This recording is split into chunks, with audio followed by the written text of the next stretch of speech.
BTR বুলি কলে प्रमोद बर হব BTC বুলি কলে মই হব खुलुमबाय लोगोसे गासैबो मानगोनां मेलेमजिबि रायजो राजा नोंथांमोनखौ फिन खनसेबाव आंनि बे गोदान भिडिअ बरना लाग्रोनाय जाबाय। दा समाव बिपिएफ आरो इउपिपिएल बे मोननै हानजाखौ ज' जानानै खौसे जानानै बिटिसि काउन्सिल गभर्नमेन्टखौ सालायनांगौनि बाथ्राया रिपिडलि सरसा जाफिनबाय थानाय बा सावरायबाय थानायखौ जों दा समाव नुनो मोनदों, जेराव बिटिसिनि बारग' चिफ मानगोनां हाग्रामा महिलारि सारखौ माने मोनसे सोंथि खालामदों जे बिपिएफ आरो इउपिपिएल खौसे जानानै बिटिसि काउन्सिल गभर्नमेन्टखौ सालायगोन नामा সবে আলোচনা কৰিব বিলোচনা কৰিব তাৰ পিছত সিদ্ধান্ত ল'ব। তেখেতে কি ভাবি কৈছে সেইটো আপোনালোকেহে কওক। এতিয়া আপোনালোকে খুদক, এতিয়া লগ পাব হয়তো ক'বাত মেল মিটিঙত ছাৰ কালি কোৱা কথাটো আজিও ইনটেক আছে না কি ভাবি কৈছে এই কথাটো তেখেত সকলো কওক আগতে। পজিটিভ লাইনত মই মেছেজটো দিছো যে ইহঁতে আজিলৈকে কিন্তু পাৰা নাই। প্ৰমোদ বড়ো আৰু মই দুইজনে বহি পেলাই আলোচনা কৰিব লাগে। এই পৰিৱেশটো কাম্পা আৰু ডিফেনে আজিলৈকে আমি দিব পাৰা নাই। सिबा सोर जागोन होननानै बिनि एन्सारखौ नोंथांमोनहा मा नुदों? बिटिसिब्ला आं जागोन आरो माने बिटिआरब्ला प्रमोद जागोन, बाहाय माबा मिनिं दं नामा? मा फोरमायनाय जादों? माने ओंखायनो बिटिसिआनो जागोन, गावनो जानांगौ बे खोथासिम लांनो नागिरदों। बिनि बुंनाया जाहैबाय मोननै मोनथाम मिनिं थानाय, माने एम्बिगिउआस, क्लियारिटि गैया, जायफोरखौ लानानै जोंनि रायजो राजाफ्रा बुजिनोबो माबा गैया। ओरैसो सानफ्लांनो हागौ, है माथो हाग्रामा महिलारियाथ' क्लियारलि बुंथारदों गावथ' ज' जानायखौनो लुबैयोनो। ज' जानायनि हमथाग्राया हाग्रामा महिलारियानो, ज' जानायनि समस्याया बेखौ हमथानायनि जाहोयैनि खारना आरो समस्याया हाग्रामा महिलारियानो। रायजो राजाफ्रा बेखौ गोसोआव ला, बिनि थाखायनो बे ज' जानाया जायाखै। दा बुहुमनि साफ्रोमबो बर' फिसाफ्रा इउपिपिएल आरो बिपिएफ खौसे जानानै इउनाइटेड जानानै जोंनि बे बिटिसि काउन्सिल गभर्नमेन्टखौ सालायजानो बयहाबो माने लुबैयो आरो बे खौसेथि जानानै बिटिसि गभर्नमेन्टखौ थारैनो जुदि सालायमारोब्ला गमामायैनो बुहुमनि साफ्रोमबो रायजो राजाफ्रा मोजां मोनगोन, गोजोननाय मोनगोन, नङा होमबा? नाथाय बे खौसेथि जानांगौनि बाथ्राखौ पलिटिकेलि इस्यु खालामनानै आरोबाव फिन माखासे लिडारफोरा, पलिटिकेल लिडारफोरा बुहुमनि साफ्रोमबो रायजो राजाफोरखौ जुदि जाम्बा जाम्बि जुदि खालामनो नाजादोंब्ला आरो बे बाथ्राखौ फैबाय थानाय जुदि माबेबा समाव जुदि बुहुमनि साफ्रोम बर' फिसाफ्रा जुदि फोरमान मोनोब्ला बेनि साजाखौ बै माखासे लिडारफ्रा, बै माखासे पलिटिकेल लिडारफ्रा रुजुननांगोन आरो बेनि फिननायखौबो बुहुमनि साफ्रोमबो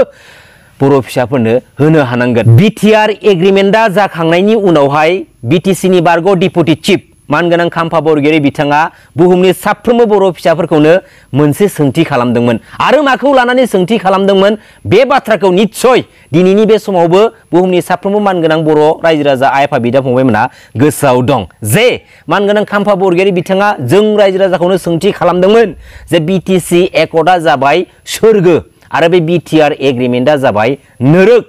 दा बुंदोंमोन जे मानगोनां रायजो राजा नोंथांमोना सोरगोआव थानो ना नोरोगाव थानानै खामानि मावनो? दा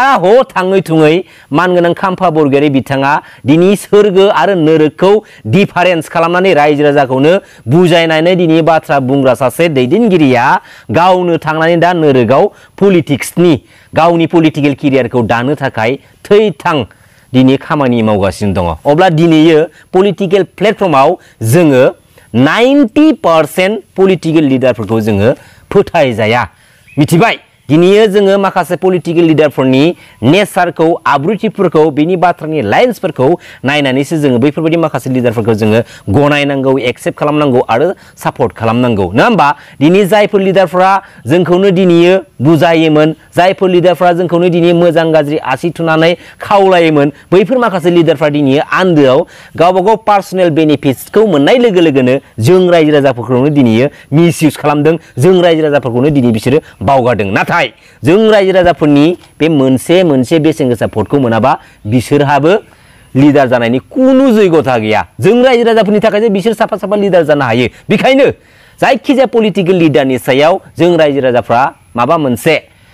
पॉइंट्सफोरखौ लानानै जोंहा सोंथि खालामनो हानाय बाथ्रा बुंनो हानायनि मोन्थाय दङ आरो बे बाथ्राफोरखौबो सासे मोजां पलिटिशियान सासे मोजां लिडारा मोजाङैनो मिथिखायो दा बे खौसेथि जानांगौनि बाथ्राखौ लानानै थांनाय बै मोनसे समाव बिपिएफ पार्टीनि जानानै बा बिपिएफ पार्टीनिफ्राय मानगोनां खाम्फा बरगयारी बिथांमोना मानगोनां रबिराम नार्जारी बिथांमोना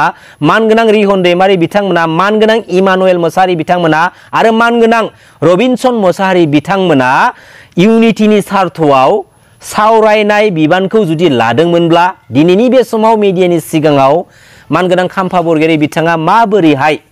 मानाव गेदेर हाग्रामा महिलारि सारनि थाखायनो बे खौसेथि जानांगौनि सावरायनाया थुंगेदों बा जाफुंसार जादिया होननानै बुंनो हाखो जेराव बिपिएफनि माखासे गोख्रों दैदेनगिरिफोरजों लोगोसे मानगोनां खाम्फा बरगयारी बिथाङाबो बे खौसेथि जानांगौनि हाबाफारिनि सावरायनायाव बाहागो लादोंमोन नाथाय दिनैनि बे समाव मोनसे सोंथिया बेरखाङो थारैनो जुदि मानाव गेदेर हाग्रामा महिलारि सारा बे खौसेथिनि सावरायनायाव गोरोन्थि दंमोनब्ला आरो मानगोनां हाग्रामा महिलारि सारनि थाखायनो थारैनो जुदि बे सावरायनाया जुदि थुंगेदोंमोनब्ला दिनैयो बिपिएफ पार्टीनि गोख्रों दैदेनगिरिफोरजों लोगोसे बिपिएफ पार्टीनि वर्कार्सफोरा मेम्बार्सफोरा बिपिएफ पार्टीखौ एंगारनानै गुबुन मोनसे हानजायाव दिनैयो थांनानै खामानि मावहैगौमोन नाथाय दिनैयो मोनसे रोखाखौ जों फोरमान मोनदों जेराव मा जाहोनाव मा जाहोननि थाखाय मा कारनाव मानगोनां खाम्फा बरगयारी नोंथाङा बिपिएफ पार्टीखौ एंगारनानै इउपिपिएल पार्टीयाव जयेन जाहैनाय बेनि आन्दोनि गुबै जाहोनफोरा मा दा जायफोर बिपिएफनि लिडार्सफोरा बिपिएफखौ एंगारनानै इउपिपिएल पार्टीयाव जयेन जाहैदों जयेन जाहैखांनायनि अखानायैनो बिसोर मा बुंदों जे खौसेथिखौ जों जुदि लुबैयोब्ला खौसेथिखौ जों जुदि हास्थायोब्ला इउपिपिएल पार्टीयाव फैनानै हेफाजाब होफै बा जयेन जाफै तारमाने इउपिपिएल पार्टीयाव थाङोब्लाल' माने खौसेथिया फैगोन नामा बेफोरबायदिसो बुजायनाय जादों दा बुहुमनि साफ्रोमबो सुबुंफ्रानो बा बुहुमनि साफ्रोमबो बर' फिसाफ्रानो गावनि गोसोनि लुबैनाय बायदि गोसो बायदि जायखिजाया बबेबा मोनसे पलिटिकेल पार्टीखौ सापर्ट होनायनि बा बै पलिटिकेल पार्टीनि जानानै बाथ्रा बुंनो हानायनि मोन्थाय दङ बेवहाय रावखौबो फर्स खालामनो हाया आरो बे खौसेथिनि बाथ्राखौ लानानै नेक्स्ट टाइम पलिटिकेलि इस्यु खालामनानै जेन रायजो राजाफोरखौ माने जाम्बा जाम्बि खालामनो दानाजा दा दिनै मानगोनां हाग्रामा महिलारि सारा मोनसे बाथ्राखौ बुंदों जे बिपिएफ पार्टीया जेब्ला अलखदाव गोग्लैनानै दंमोन बे समाव रावबो नायफिनाखैमोन बै समाव खौसेथिनि बाथ्रायाबो बेरखाङाखैमोन नाथाय दिनै जेब्ला इउपिपिएल पार्टीया अलखदाव गोग्लैबाय बा अलखदाव गोग्लैनो थांगासिनो दङ बे समावसो खौसेथिनि बाथ्राया दिनै बेरखांनो हमदों बे बाथ्राखौ मानाव गेदेर हाग्रामा महिलारि सारा दिनै बुंदोंमोन आरो माखौ लानानै दिनै बुंदों बेखौ आं एसे हमदांहरनो हादों जेराव बिटिआर एग्रिमेन्टनि उनावहाय थांनाय 2020 बिटिसि बिसायख'थिनि गेजेरजों जेब्ला इउपिपिएल पार्टीया 12था 12था सीट लानानै देरहासार जानो हादोंमोन आरो बिपिएफ पार्टीया 17था 17था सीटखौ लानानै देरहासार जानो हादोंमोन बै समावबो एसेबांथो जुदि खौसेथिनि बाथ्राखौ गोरबो गोसोजों जुदि लुबैग्रा हास्थायग्रा लिडार मोनब्ला बै समावनो बिपिएफ आरो इउपिपिएलआ ज' जानानै जोंनि बिटिसि काउन्सिल गभर्नमेन्टखौ सालायगौमोन आरो बै समावनो इउपिपिएल पार्टीया गुबुन मोनसे आदार्स पलिटिकेल पार्टीखौ एलायन्सआव लायालासिनो बे बिपिएफ पार्टीखौ लानानै ज'नो खौसे जानानै बिटिसि काउन्सिल गभर्नमेन्टखौ सालायगौमोन नाथाय 5 बोसोरनि उनावहाय दिनैसो जेब्ला माखासे पलिटिकेल केरियार माखासे पलिटिकेल थासारिफोरा सिं लेभेलाव जोबोद गाज्रि जानायनि थाखाय दिनै बायदिसिना रोखोमजों माने खौसेथिनि बाथ्राखौ दिनै सावरायनानै रायखांफिननानै सोरबा पलिटिकेल लिडारखौ आरो बबेबा मोनसे पलिटिकेल पार्टीखौ ब्लेम खालामनो नाजानाय माखासे फर्मुलाफोरखौसो आंनि एनालाइसिस खालामनायाव आं दिनै मोनदांहरदों दिनै पलिटिक्सआव बिपिएफ इउपिपिएल खौसे जा मोजांनि बाथ्रा नाथाय दिनैसिमबो आं बुङो पलिटिकेलि इउनाइटेड जा बेवहाय जा बादा गैया नाथाय बे पलिटिकेलि इउनाइटेडजों रिलेटेड खालामनानै बे पलिटिकेलनि इउनाइटेडखौ जों रायजो राजाफोरजों रिलेटेड खालामनानै खौसे जानांगौनि जुदि बाथ्रा बुंबाय थायोब्ला बियो फैबाय थानाय समाव माबा मोनसे गाज्रि गोहोम गोग्लैहैगोन बायदिखौ आं नुहुरगासिनो दङ खारन बुहुमनि साफ्रोम बर' फिसाफ्रा जेब्ला बर' हारिया अलखदाव गोग्लैयो गासैबो जोङो ज' जानानै जोङो हारिनि थाखाय दावहा नांबोखाग्रा मोनसे हारि आरो बे खौसेथियाव थानाय बर' फिसाफोरखौ नोंसोरनि पलिटिकेल सार्थबादिनि थाखाय पलिटिकेल केरियारनि थाखाय रायजो राजाखौ खौसेथिजों रिलेटेड खालामनानै एथुबाय दा थाखा लोगोसे नोंथांमोना मोनदांथिनि बाथ्राफोरखौ बे भिडिअनि कमेन्ट बक्सनि गेजेरजों फोरमायहरनो दाबाव गोजोन्थों खुलुमबाय जय बर' हारिनि जय बर' बिमानि